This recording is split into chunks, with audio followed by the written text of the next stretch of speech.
Good evening.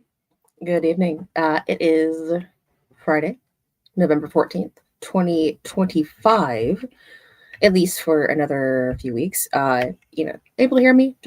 I'm not sure how much I'm able to hear myself. Um, yeah. So, as far as news goes, the government's back open, unfortunately. Um, it was fun while it lasted, right? Yeah. Now they're back to spending our money, and now they're taking hemp. Like, could they could they just F us any more than they already do? Like, it's just gonna put hemp on the black market, honestly. Like, that's all the whole like drug thing does. The war on drugs did nothing but make it worse. So yeah, that's gonna be lovely. I need the coffee.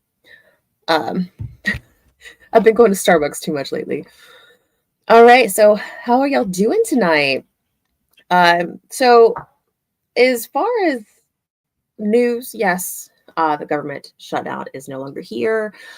Uh, the I don't know how to say this, and this is just very recent.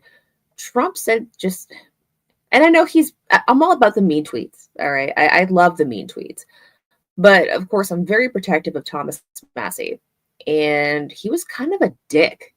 If you read his Truth Social post about Thomas Massey, he's been kind of a dick.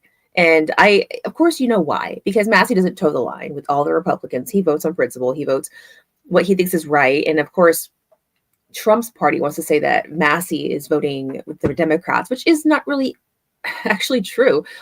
He reads the bills. He knows their shit. So then he says no. Like that's what you should do. That's what a legislator is supposed to do. But most of them vote, according to their lobbyists.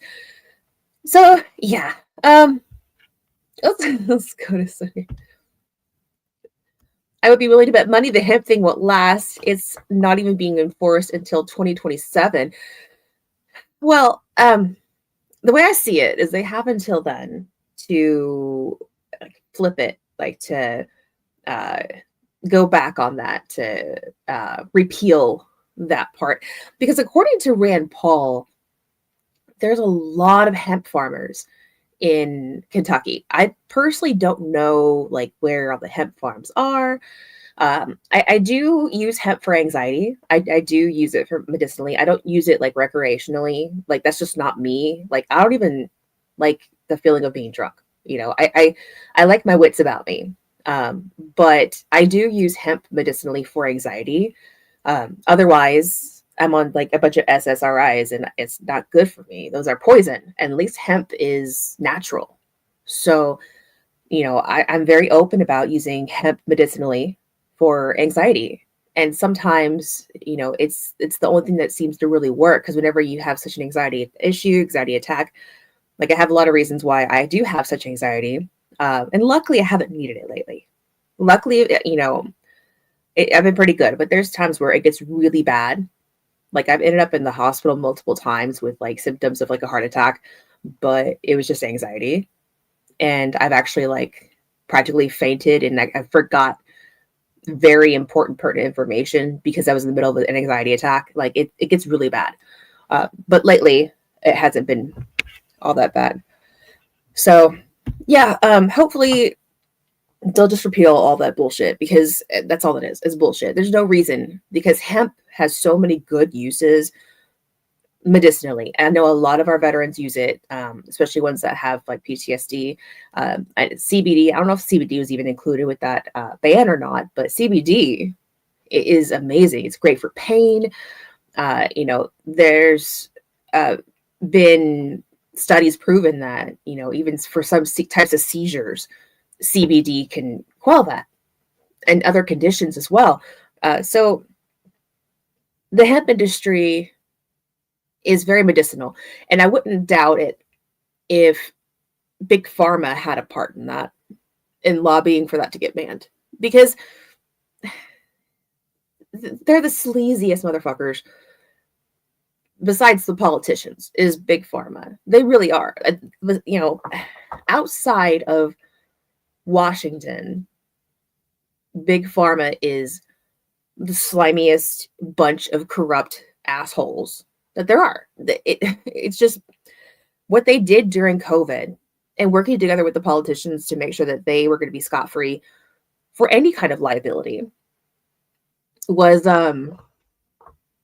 it was diabolical. Absolutely diabolical. So yeah. Let's see. CBD was part of the initial hemp farm bill. Um, yeah, but the way Rand was talking about it was that all the hemp farmers will practically be criminals overnight. So I don't know how deep it goes. I need to read that legislation and get the specifics. But either way, banning something that, like it is the THC that helps you relax, with anxiety. And like I said, when I do partake in it for my anxiety, I do go as small the dose as I can because, like I said, I like my wits about me. But sometimes it's the only thing that helps whenever you're like so deep in a panic attack that you can't breathe, you can't actually think. Like I said, luckily it hasn't been that bad in a while. But they get really bad sometimes, and sometimes it's the only way to actually unwind my brain. So the medicinal uses of that kind of stuff is crucial, and I'm sure there's people with worse anxiety than myself, and they use it, maybe even weekly or daily, even. I used to have to use it a few times a week because it used to be really bad. But I've been pretty good lately. But like I said, I'm sure there's some people that are a lot more dependent on the medicinal uses. Now, of course, there's people that do recreational. I'm not going to deny that, and that's their own business. That's their life. Each their own. But I am more focused on the benefits of it. Why we should not be cut off. And the thing is that, yes, it could go on the black market and everything, but it's convenient to have the stores. It's convenient to have the variety. So, I like to be able to go into a store and, see if they have like different milligrams or whatever, because that way it's also a lot more controlled. That way I know how much I'm taking in, so I can still have my wits about me and still have the effects that I need to have to be able to come off the panic attack. McConnell being in Kentucky. I've always heard the bourbon alcohol lobby is what blocks marijuana use in Kentucky. That would make sense. It really would. Yep. I would use it for anxiety and sleep. I have bad insomnia. The valerian root helps me now, but I try not to take it all the time. Yeah. Any way to go natural is really the best way to go. If it came from the earth, then it's going to be much better than the poison that you pick up at the pharmacy, like for sure. And this point too, it's safer to have in the stores. It definitely is, because like I said, you can actually, like the milligrams that you have, like say per gummy or even in a vape, what you have, your dosages. That makes it much safer, as well as, there's controls on all of that. So a part of me is hoping that maybe the states will override that, because it is such a big industry and it is so beneficial. I know Texas has tried to ban it many times, or at least a couple times since I've been here, and they've been unsuccessful, luckily. But yeah, okay. So enough about the government shutdown. I want to say, like, in the description. Oh, speaking of, before I forget, like, share, subscribe, all that good stuff. I just hit 20K on X, so if I had a soundboard, I'd do some applause, because I'm stoked about that. I'm very thankful for that, and it is very surreal that I'm here at this point. I started my account a few years ago. I just wanted to see like what I could do and just kind of, not really have a purpose, but kind of have a purpose. Because I've seen all the crap that's been going on in terms of like wokeness, and then seeing how I was like, am I the only person that's, that looks and dresses how I do and likes the things that I do, but isn't left? So I made the account. It has taken off, and I'm very thankful, and I love knowing that I'm not alone. I'm not the only person that likes to wear black and likes spooky stuff and is not a leftoid. So thank you everyone for your support. I'm very thankful. So 20K, yeah. Also try to grow the YouTube. YouTube, last I saw, maybe about an hour ago, is at 444 subscribers. So I would appreciate, subscribe on YouTube. Just, it helps me out a bit. It gets me maybe closer to where I would want to be. Now, of course, there's some professional YouTubers out there. I'm not one of those. I'm more of the shit posting X type, which that's how most of you know me, is the shit posting X type. And I love it. I'm not going to gravitate away from that as my main platform. I'm going to stay on X. That's my main thing, but I am everywhere. I'm on Instagram. I'm on Rumble. This is currently live on Rumble right now, and live on X and YouTube. So yeah, like, share, subscribe, all that fun stuff. All right. So I made a little post, and I should bring it up because it was a little flex for me, because I if you know, I have not finished my bachelor's degree. Okay. I kind of, I guess, dropped out of college after my associates. But I was a history major. Okay. I was a history major. I was attending MTSU in Tennessee. And my main focus kind of was pretty much like American history. The idea was to go to law school and to study history during the eras of the United States that were pertinent to any kind of impact to the Constitution and the law and such, to kind of know the background of all that. So I was a history major, been a history nerd anyway. And earlier today, I saw a post that said, name something that you would defend to your dying breath. It was, let's go ahead and share it. Now, let's share the screen. All these notifications. Yes, I'm trying to share my screen. Share it. That one. Okay. So it was this one. Okay, so what opinion would you defend until your last breath? And I said, General John Bell Hood should not have been in command at the Battle of Franklin and Nashville and events leading up to them after his injuries. The man was not in his right mind, and his injuries were far too progressed for him to amount to anything more than a laudanum-consuming slug with a temper. He's completely at fault for the blunder at Spring Hill, and his failures had a major impact on the outcome of the war thereafter. It said opinion, and I'm not going to necessarily try to sway your opinion on the situation, but we will kind of go over Hood's Tennessee campaign. As somebody who calls Middle Tennessee home, I have visited those pertinent spots in the area, like Spring Hill, Franklin, obviously Nashville. And I've been to it escapes me the hill's name, but there's a hill where you can look out over what was the Battle of Franklin. And that was actually Hood's lookout. And I'm really bad with dates. So I did have to refresh my memory, make some bullet points for this.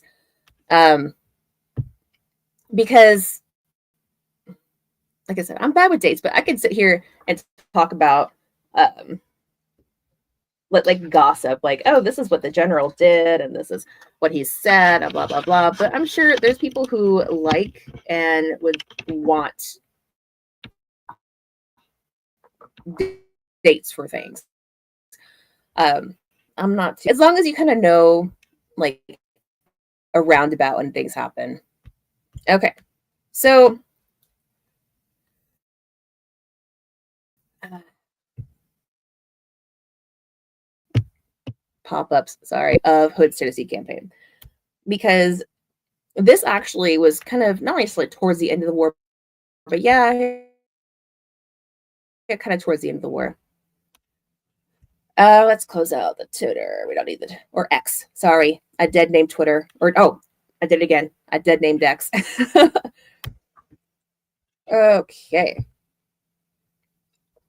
All right. So, I get my bullet points up here. That way, I could give you dates since I'm terrible with dates. Okay, that's not okay. There we go. So, John Bell Hood, he was about 33 years old. He was from Texas, and it's actually a song. The Yellow Rose of Texas was actually changed to be the Gallant Hood of Texas, raid hell in Tennessee, which raid hell. You'll see. He didn't necessarily raid hell. He got his ass whooped. So in September of 1864, General John Bell Hood got command of the Army of Tennessee. Like I said, he's from Texas, but he got command of Army of Tennessee. He was lieutenant general, and he replaced General Johnston after the fall of Atlanta. So this is after Atlanta happened. Like I say, he's only 33 years old, West Point graduate. Now, at this time, he had no use of one arm, and he lost a leg. He lost the use of the arm at Gettysburg, and he lost a leg at Chickamauga. But they still strapped him to his horse. Like, they literally strapped this dude to his horse, and he commanded still. And of course, obviously, he's strapped to his horse. He's got no, like, what use of one arm is gone, one leg. And so, of course, he's in pain. So this dude is having to medicate himself. Okay. And they just gave him the Army of Tennessee. Now, in October 1864, Hood marches about 30,000 men from Atlanta. So what he's going to do, he's going to cut off Sherman's supply lines. Because this is, if you remember, Sherman's march to the sea, although he spared Savannah, he burned down, Atlanta. He burned down it was like he burned Georgia. Like, he burned up Georgia all the way to Savannah.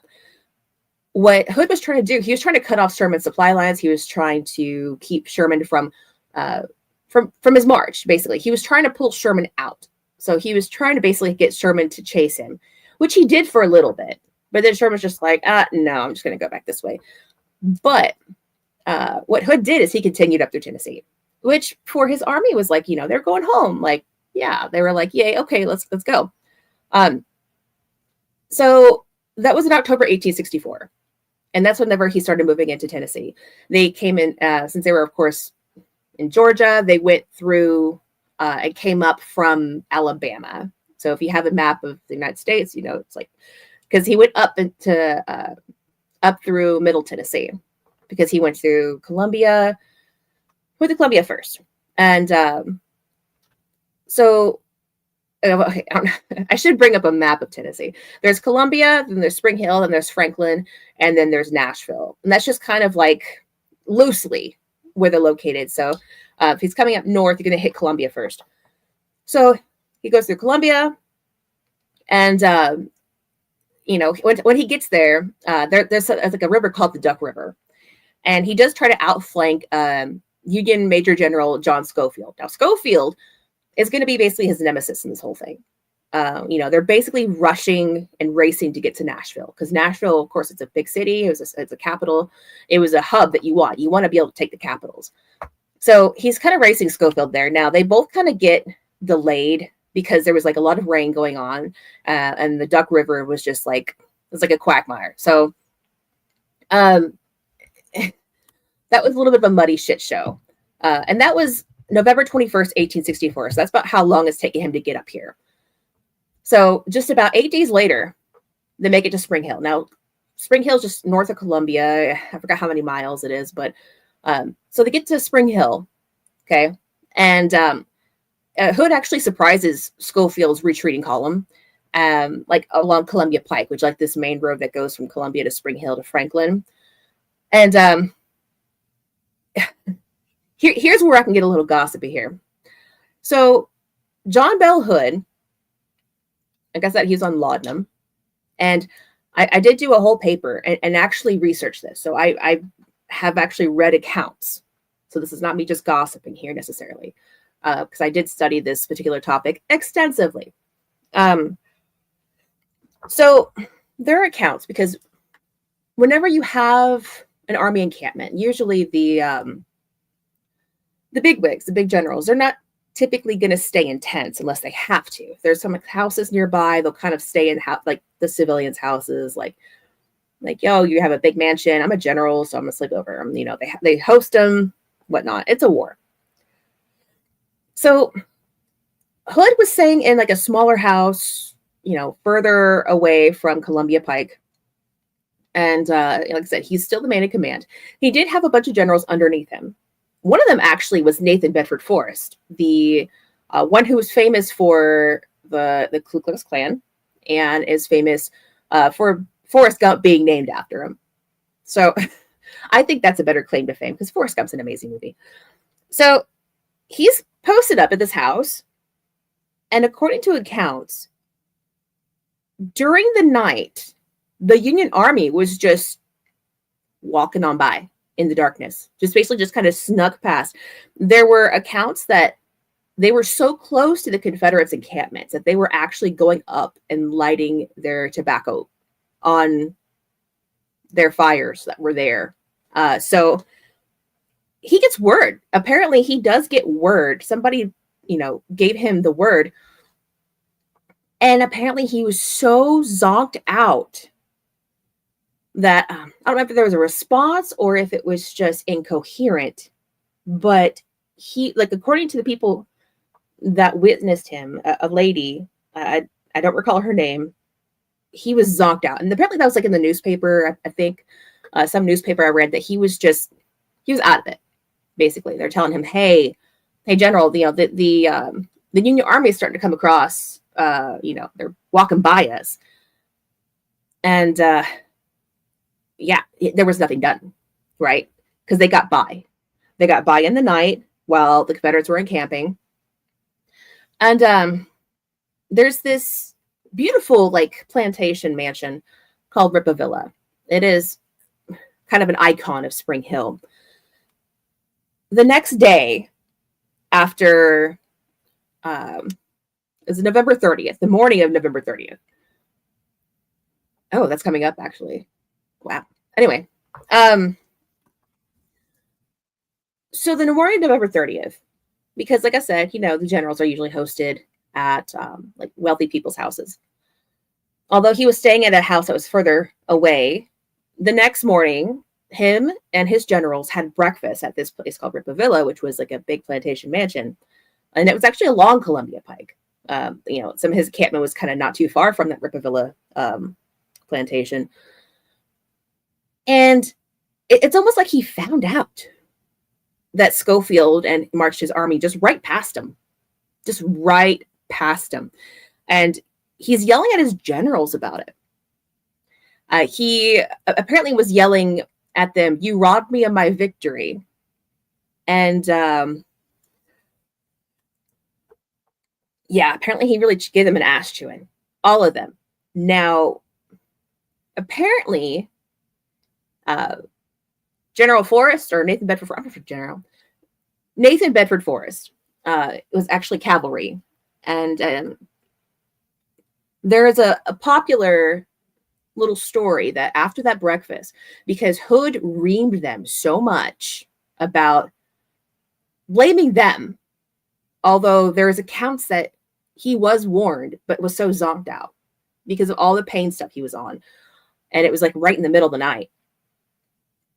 There's an account that Forrest said to him on the steps of Rippavilla, "If you weren't half a man, I'd whoop your ass."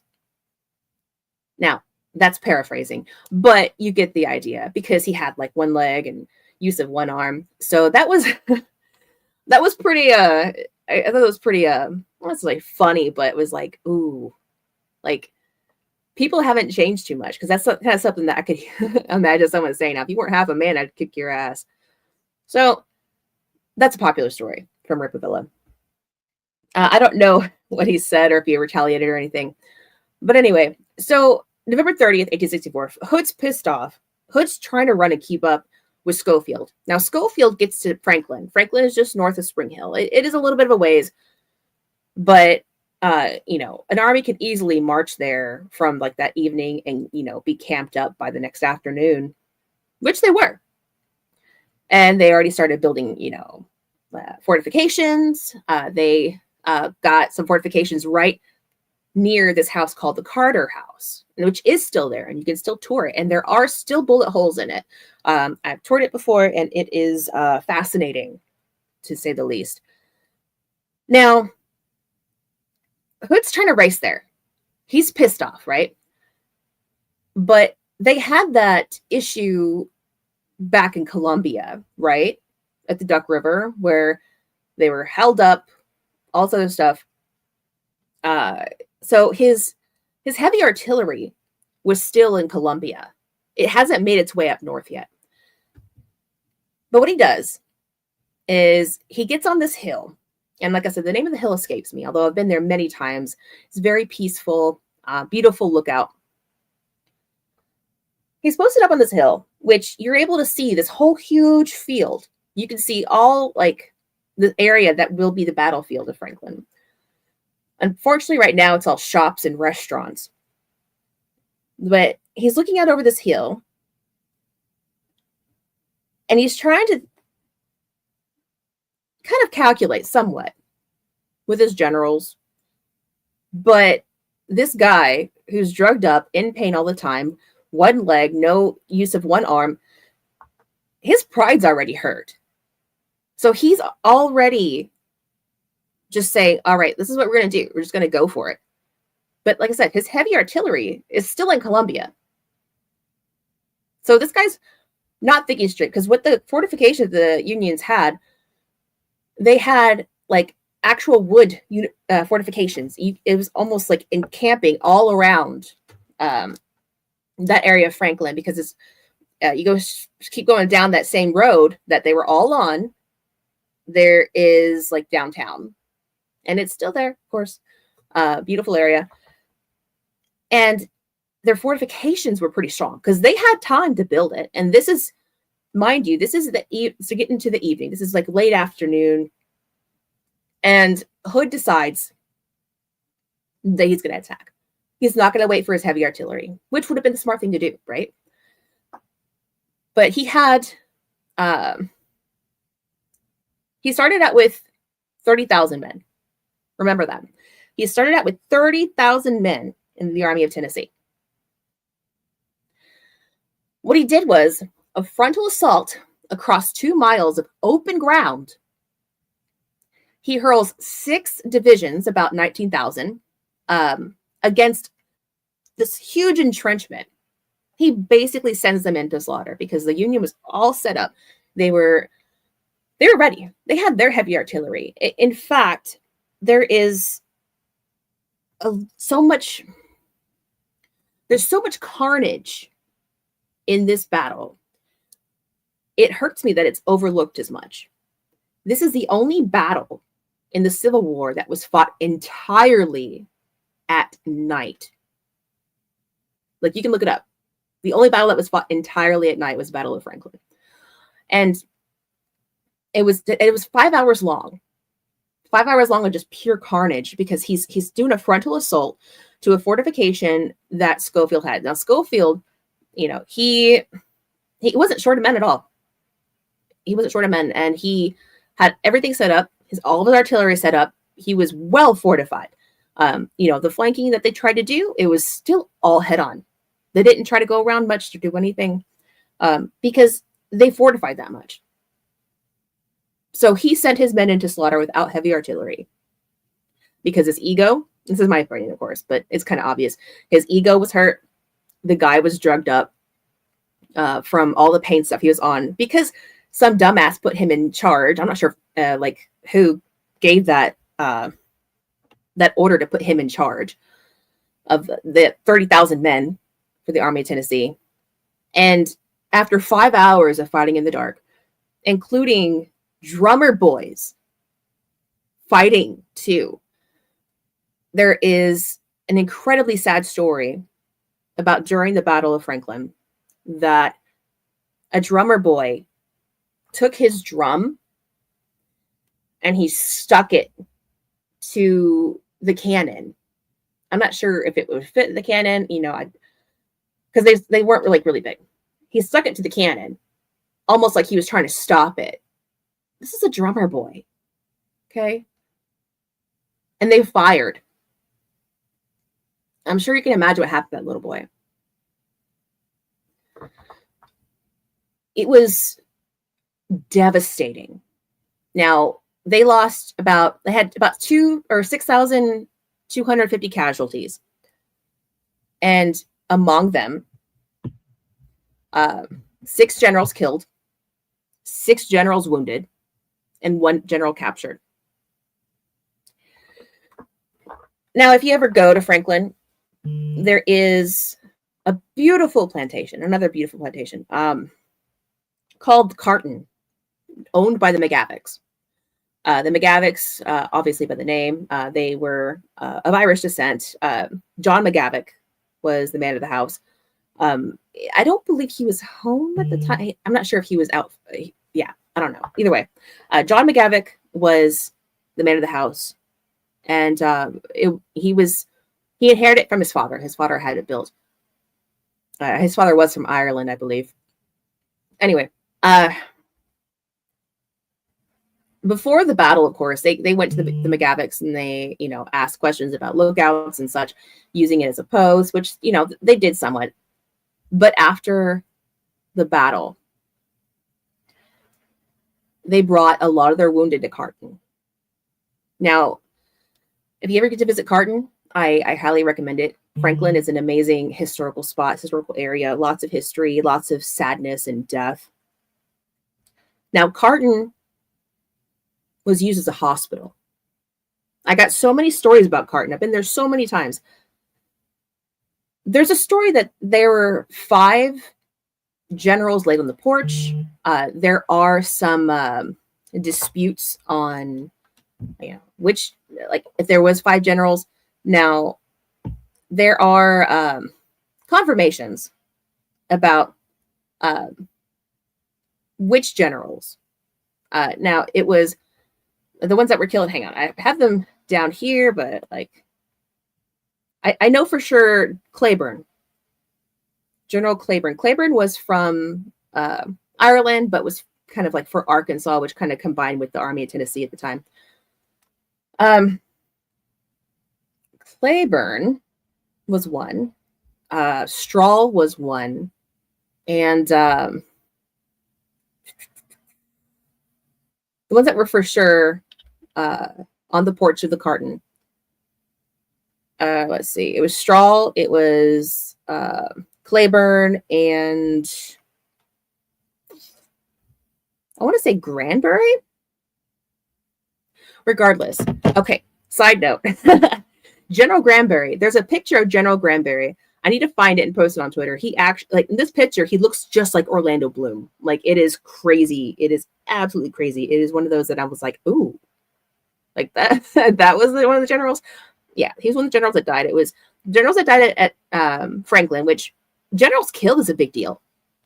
And that's how, like, detrimental this was. Granted, it wasn't Gettysburg, but the scale of carnage in the Battle of Franklin is so overlooked. Now, the generals killed were Patrick Claiborne. He was a major general.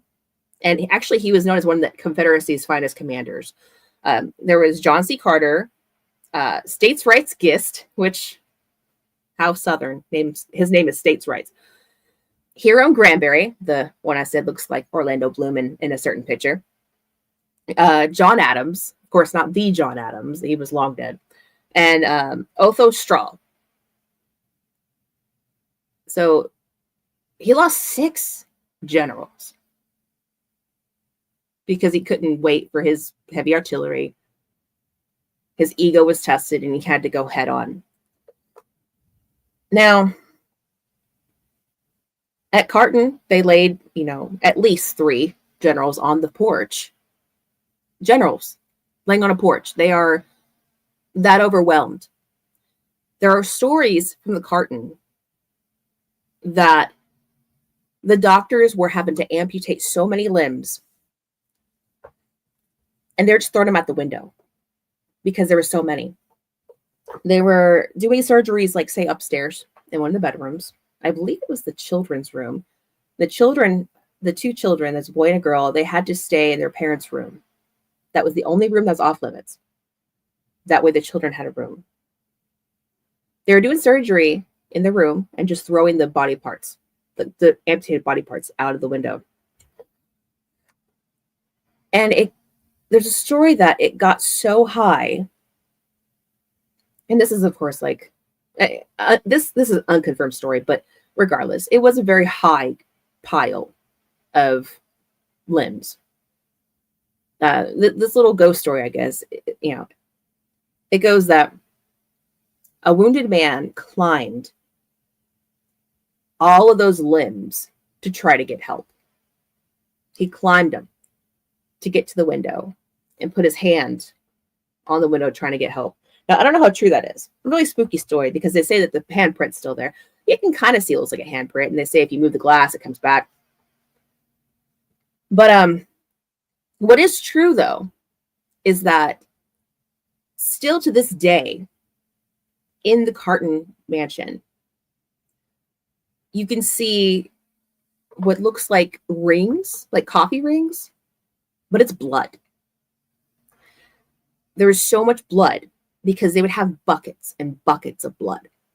They were just kind of like, they're amputated limbs. There's blood everywhere. So they're trying to just like minimize it, catch it in buckets. And even like it would soak through the carpets and everything. So it's all over the house. In the room where I was saying that they were throwing the limbs out, especially, they actually have, they have that actually out, not only out, but you can look on the floor there.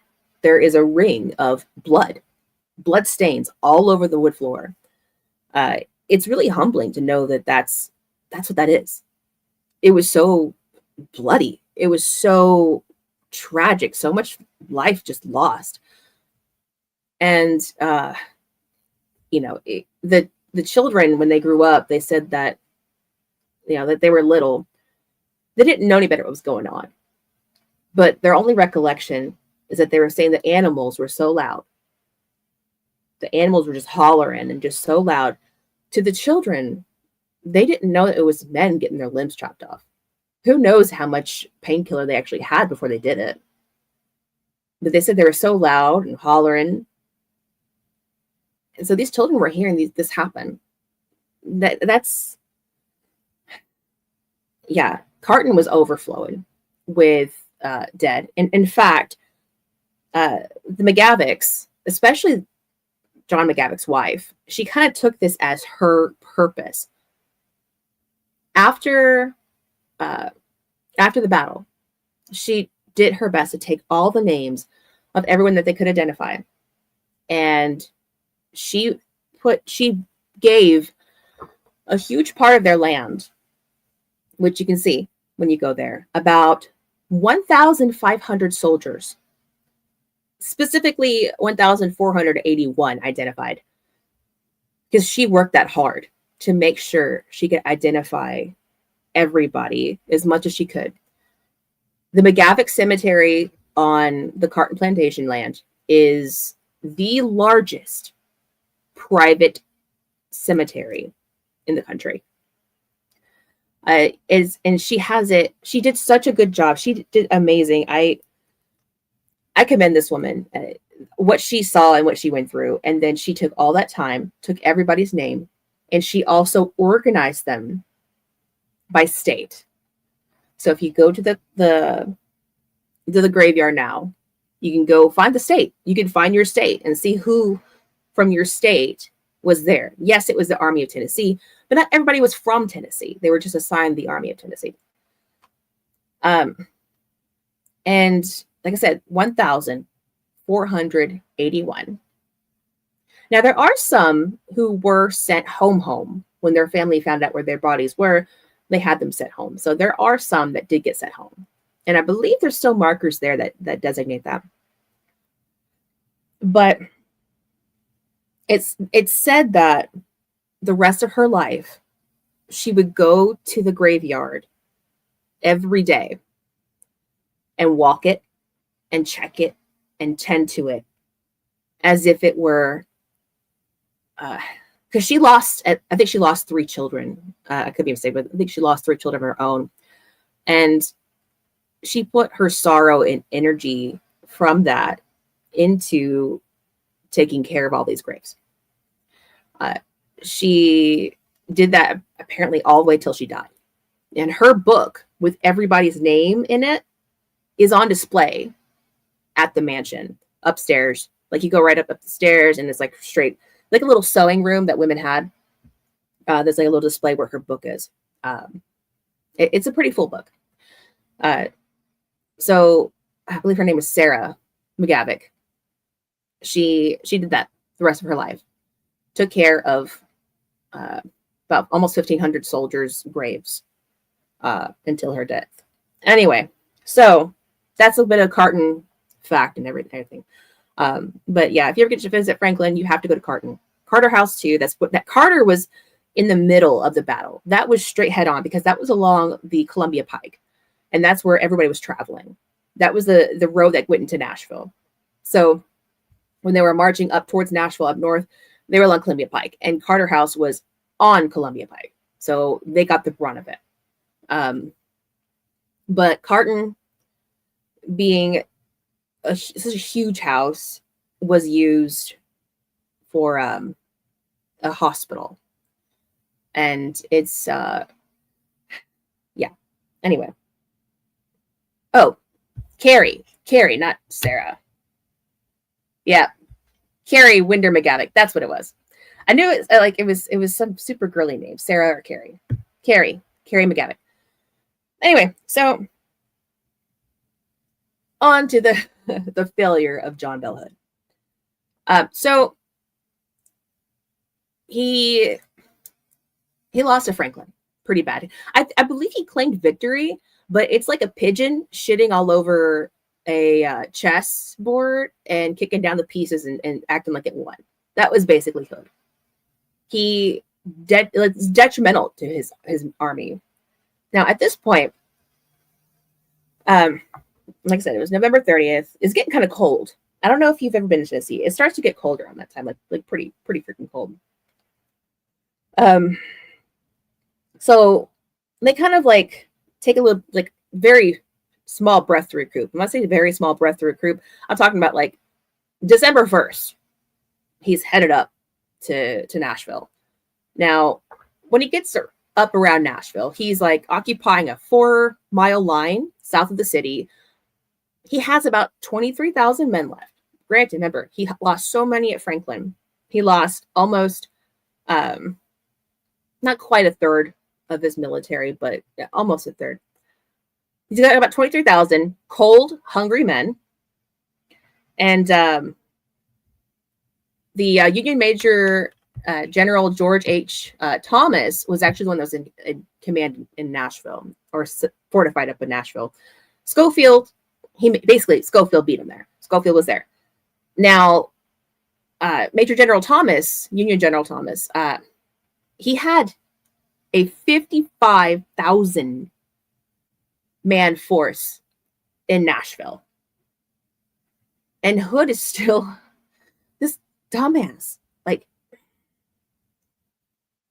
he only has 23,000 and they're all cold and they're hungry. They just had their asses handed to them at Franklin. And he still sends them up there. Now, obviously, they lost. Hood did not reclaim Nashville. Now, because of this, because of the fall of Nashville, and I say the fall of Nashville as in like the Union retook Nashville. We say fall, it depends on, you know, your perspective. But it went to the Union side. And there was an ice storm actually on December 8th, and like it coated like everything in like ice. And the Confederate pickets were like sliding downhill trying to stand guard. It was crazy. It was a shit show for the Confederacy. But the Union was able to stand strong, and they took it. They ran Nashville, and they say that the loss of Nashville was the turning point, that it was the biggest loss west of the Appalachians, or Appalachians, whatever you want to call it. And and it's all because, Hood could not wait at Franklin, and he was so drugged up in Spring Hill. Now, the guy, ends up leaving with his tail between his legs. I believe he was left with, I want to say he lost about 2/3 of his military whenever he headed back, or just out from Nashville, the Nashville area. He lost 2/3 of his army in about 45 days or so. That's a lot. That's a lot of people under this command of this guy that should not have been in command at all. He was 33 years old, so he was still pretty young to be commanding such a big, army. And he got 2/3 of those men killed. He was, I do kind of need to look up who put him in charge, because that was probably the biggest blunder, I think, probably of the Civil War, in my own opinion, because, like, everything's turned out now. I would say everything's turned out. The government still sucks. But as far as Civil War goes, of course, the things that should have happened, and, then there's the Reconstruction and all that mess.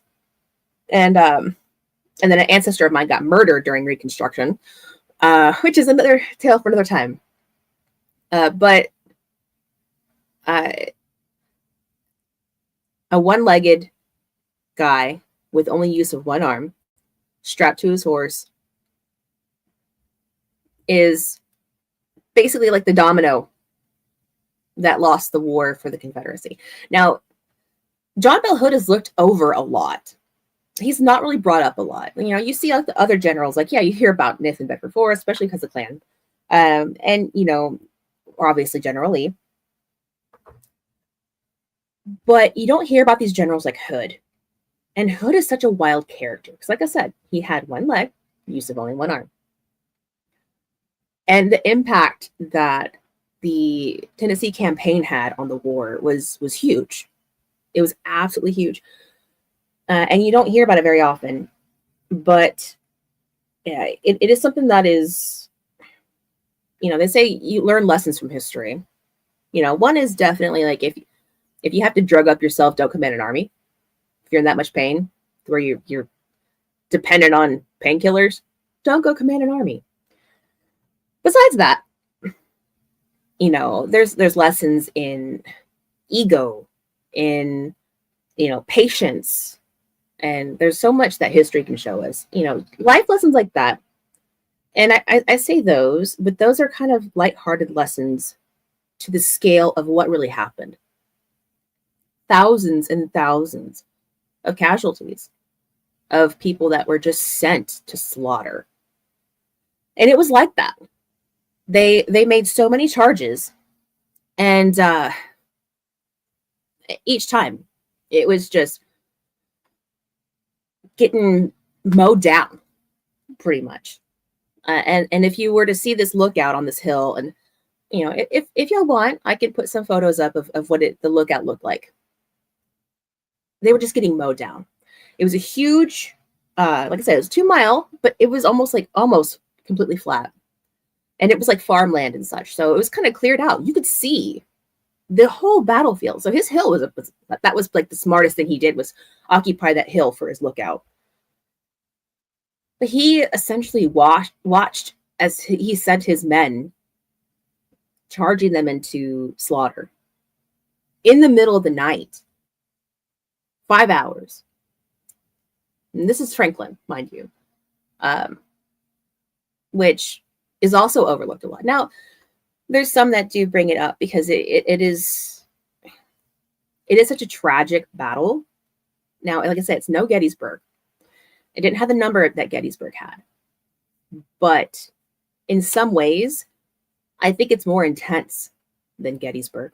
Yes, it's me being a little biased, but if you look at some of the facts, like I said, the Confederacy had no heavy artillery. They fought entirely at night. The amount of casualties they lost, the amount of generals they lost in this size battle. Now, this battle was technically not that big, but the number of people lost, the number of generals lost, was huge. That's almost unheard of, especially generals. Oh yeah, Winstead Hill. Yeah, that's the name of the hill that Hood had it for his lookout, and it's a beautiful view, absolutely beautiful view. But unfortunately, like I said, it's all like shops and restaurants. It's still a good view, but yeah, it's like a little park. You can go there, and there's like the whole thing, like where it tells you what his lookout was, what the battlefield looked like. It's pretty cool.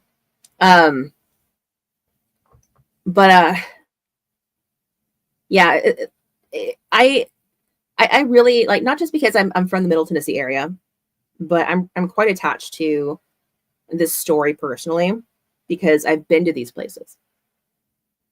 I've seen the bullet holes still in these houses,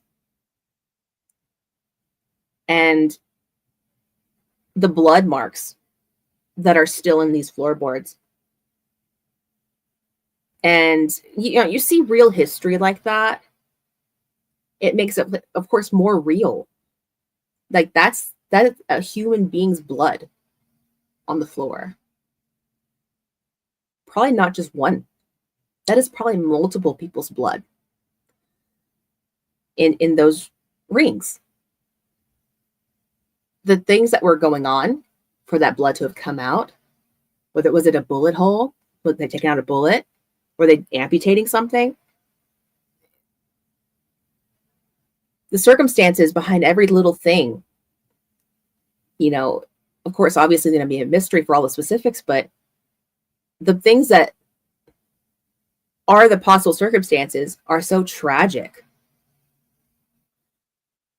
And you see how the things that have led up to them, like I said, this guy, 2 battles, he lost use of one arm, lost a leg, strapped to his horse, high on laudanum, won't wake up, or at least command, when somebody tells him that, hey, Union is walking by.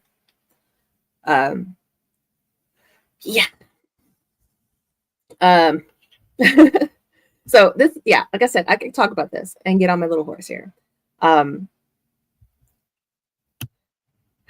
We went on a field trip there in like 5th grade, I think. Yeah. It's if you're from Middle Tennessee and you've ever been to Middle Tennessee, it is pretty popular because it's the history. It is a huge part of the history of the area. So people from the area are very familiar with it. Rightfully so. And they should be, because it's so impactful. And I think, like I said, I think it really gets overlooked for things like Gettysburg and Chickamauga and all the other events and battles and such. That sounds fascinating. I really want to go there now and see it. Yeah. People, they go to Nashville and they try to go to like Broadway. They try to go to 2nd Avenue, which where all the clubs are. They try to go to all these spots, but they don't think that Nashville has a lot of history.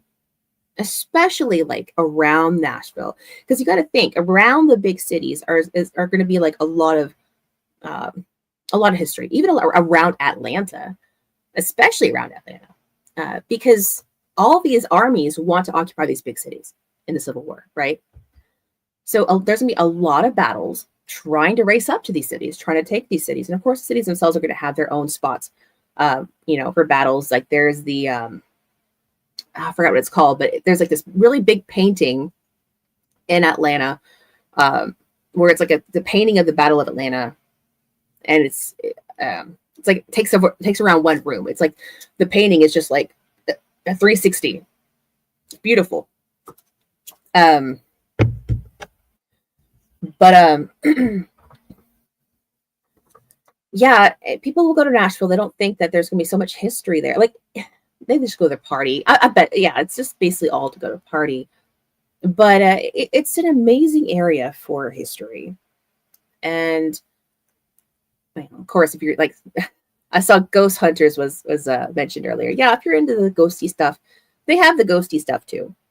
Like all those places are gonna have the ghosty stuff. But there's just so much. Like you have to think. I'm telling this like it's a story, but this happened. This is things that happen to real people. This is things that real people experience. Now, I'm not saying put yourself in their shoes, but you can kind of imagine how that would play out, even with people with temperaments like that like even just that little tidbit, of Sherman telling Hood that if he weren't half a man, he'd whoop his ass. That's something that I can almost hear in my head, because it's like that's something I can hear somebody saying today to somebody, Yeah. All right. So I talk mostly about this, and I love history. Well, maybe we can have another history stream. If you like this kind of stream, let me know. Because I've done this for current events, but if you want me to start talking about like current events in history, or a little this and that, yeah, let me know, because history really is my passion. Like I'm not Josie level, but I do have quite a bit of stories that are a little bit beyond what you learn in school. So yeah. Anyway, so I hope you liked today's stream. I was really happy to be able to do this, because like I said, this is like the Hoods Tennessee campaign is something that, like I said, I studied extensively. I did like a whole huge semester research paper on it. So like I've read books and articles and all this other stuff about this. And, if I were to find it, I could back up everything I said. So, or say most everything in terms of paraphrasing what Forrest said. That's paraphrasing. Anyway, so before we hop out, because we're about to hit an hour, I do want to have a word from tonight's sponsor, which, if you see the show, you know what I'm talking about. The sponsor of tonight's show is libertariangoth.com, the internet's largest alternative geared Liberty apparel store. And this is for the thirst trap. Well, not thirst trap. It's a Liberty trap. We don't do thirst traps here. We do Liberty traps. The calendar is available now. I've already sold like all but one of this extra signed calendars that I ordered. I literally just have one left of the extras that I ordered. That's it. So if you want a signed calendar, there's only one left. So we better get it while it's hot. Anyway, Cyberbully the Government. It is probably the most popular shirt right now, and for a good reason. It is my personal favorite shirt. Cyberbully the Government. I took some cyberbullying to Mitch McConnell earlier, but he deserves it. Yeah, so check it out. I got shirts, I got calendars, I got tank tops, hoodies. This is actually one of my hoodies. Wait, where is it? Yeah, LG, and the little like little guns here. And on the back, it is, I can't really turn, but It is the, I don't know, with liberty and killdozers for all. That's the hoodie. I got it big. I like big hoodies. Anyway, so again, if you haven't already, like, subscribe. Now, if you comment, it does help the algorithm on YouTube. I don't know how it does on Rumble. On X, it's just a live chat. So it's it's what I have on X. However you watch, I just appreciate you watching in general. It really means a lot to me. I really like that, joining me tonight, talking about history, a particular topic I'm passionate about, which is this. But yeah. Like I said, I can go on. But it's been an hour, so I do want to let y'all enjoy the rest of your weekend. And always lead with kindness unless they don't deserve it.